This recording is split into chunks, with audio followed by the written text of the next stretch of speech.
way back.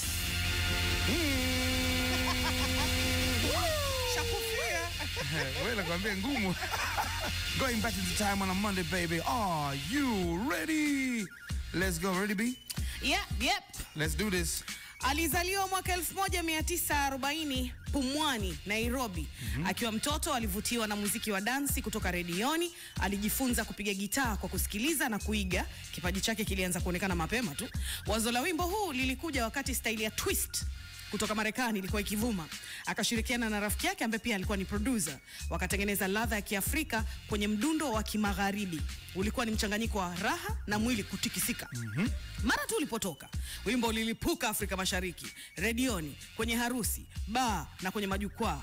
Alivuka mipaka, akaitwa hadi nje ya nchi. Alifanya wasanii wengi wa wakati huo waonekane wa kawaida tu kwa ubunifu wake wa kipekee.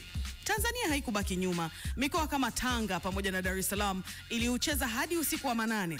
Na mpaka leo redio za muziki wa zamani huupiga.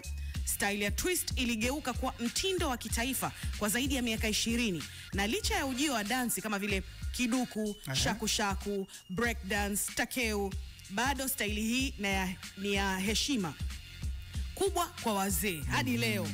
Kila inapopigwa utaona kizazi kilichobeba historia ya muziki kikirudi ujanani. Ndio. Na sasa unafahamu huyu ni John Nzenze. Unamfahamu wewe? John Nzenze.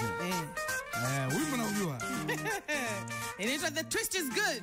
Nakwambia watu wangu wa Kilimanjaro ase. Hebu kuchangamka mara moja hapo. Basi sawa. Twist ni nzuri.